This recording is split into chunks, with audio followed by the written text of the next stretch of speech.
1/1 minus sine square 80 degree minus 1/সেক square 10 degree minus 1 এর মান নির্ণয় করো।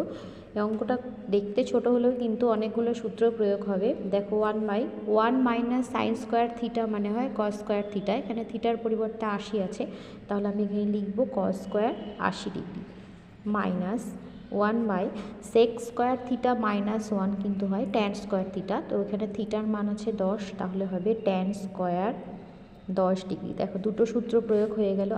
আবার দুখানা সূত্র হবে।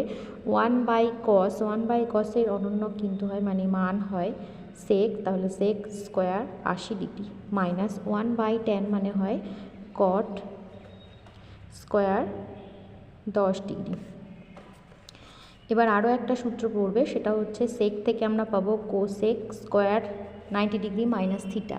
থিটার পরিবর্তে 80 ডিগ্রি এখানে আছে, তাহলে কোসেক স্কোয়ার 10 ডিগ্রি